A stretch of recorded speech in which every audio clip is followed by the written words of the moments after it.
दोस्तों नमस्कार, मैं सुनील बांगड़ एचआर व्यूज पर आपका स्वागत करता हूं। वीडियो की शुरुआत में आप सभी से निवेदन है कि चैनल को लाइक और सब्सक्राइब करें। दोस्तों, आज की हमारी वीडियो बहुत ही ज़रूरी होने वाली है। आज हम बात करेंगे आखिर एमएसपी क्या है, जिसके लिए देश का किसान अपनी जान तक देने के लिए तैयार है, और आखिर सरकार इसे लागू क्यों नहीं कर रही।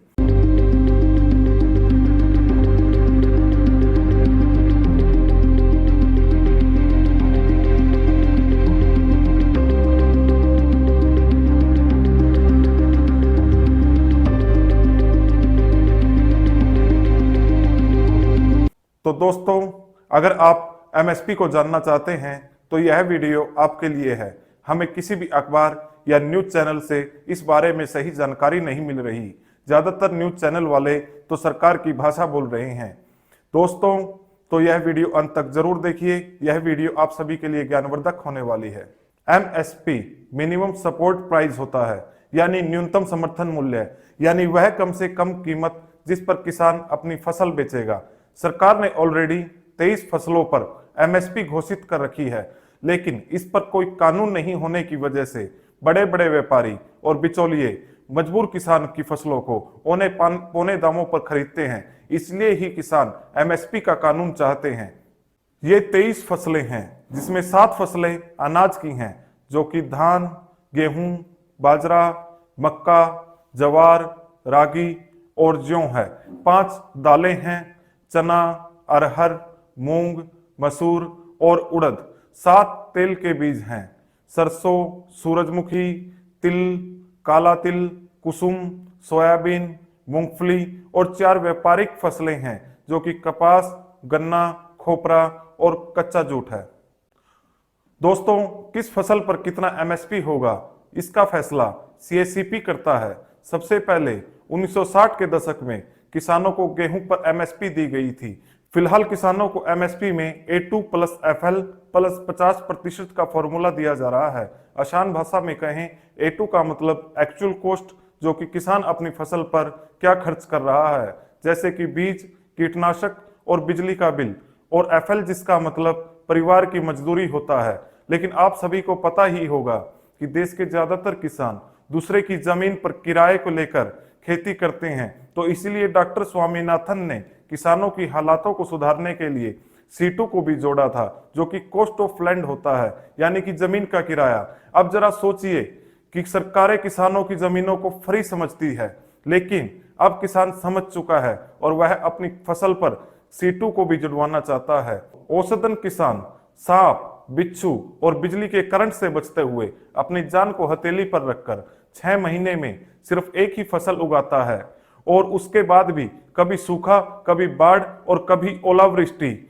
से बीमारियों को बचाते हुए फसल उगाता है, लेकिन फिर भी उसको उसका हक नहीं मिल रहा। दोस्तों, अब तक आप एमएसपी को समझ ही चुके होंगे और जान गए होंगे कि आखिर एमएसपी इतनी जरूरी क्यों है। लेकिन ये बातें सरकारें क्यों नहीं समझ रही? आखिर कृपया कहाँ रुकी हुई है? व्हाट्सएप यूनिवर्सिटी और कुछ महान ज्ञानी भक्तों के अनुसार अगर सरकार सभी फसलों को एमएसपी पर खरीदती है तो देश को कुल लगभग 10 लाख करोड़ का घाटा होगा, और देश का बजट 45 लाख करोड़ है। फिलहाल हमारे देश में एमएसपी पर 22 फसलों की खरीद का वार्षिक खर्च 2.5 लाख करोड़ रुपए है। लेकिन अगर सरकार ने किसानों की ये सारी मांगे मान ली तो अनुमान है कि यही खर्च हर साल 10 लाख करोड़ रुपए हो जाएगा। दोस्तों, आइए पता लगाते हैं आखिर यह आंकड़ा कहां से आया। एक रिपोर्ट के अनुसार अगर सरकार इन सभी फसलों को 100% खरीदती है तो यह सब 10,78,000 करोड़ रुपए होगी, यानी कि घाटा नहीं, खरीद की कीमत है। तो क्या सरकार सभी फसलों को खरीद कर उसमें आग लगा देगी या उसे समुद्र में फेंक देगी? यह एक सामान्य सा गणित है। अगर कोई भी किसी चीज का स्टॉक करता है और उसे बाद में बेचता है तो इसमें थोड़ा बहुत घाटा भी हो सकता है और फायदा भी हो सकता है। यहाँ तो पूरी की पूरी पूंजी को घटाकर बताया जा रहा है। और वैसे भी ज्यादातर फसलें तो व्यापारी ही खरीदता है। बस सरकार को तय करना है कि व्यापारी फसल को एमएसपी से कम ना खरीदे।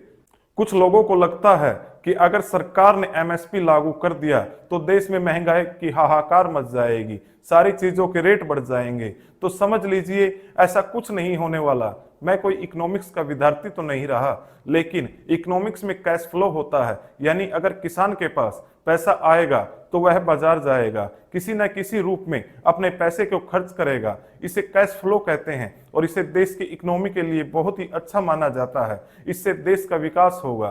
तो आपको क्या लगता है, सरकारों के पास इतनी बेसिक नॉलेज भी नहीं है? असल में यह सब कुछ WTO की वजह से हो रहा है। WTO दुनिया के उद्योगपतियों को बढ़ावा देने के लिए एक संगठन है। भारत सरकार भी इसका हिस्सा है। यह किसानों को इतना मजबूर कर देना चाहते हैं कि किसान अपनी जमीन को इन्हें सस्ते रेट पर बेचने के लिए मजबूर हो जाए, और जिसमें यह बड़ी बड़ी फैक्ट्रियां लगा सके और फिर वही किसान इनकी फैक्ट्रियों में मजदूरी करे। दोस्तों, असल में किसान की एक ही पार्टी है जिसका नाम विपक्षी पार्टी है। हम सब किसान, मजदूर और गरीबों को एकजुट होकर इन सभी सरकारों का मुकाबला करना होगा। वीडियो को अंत तक देखने के लिए धन्यवाद। वीडियो कैसी लगी कमेंट करके बताएं। चैनल को लाइक और सब्सक्राइब करें। धन्यवाद।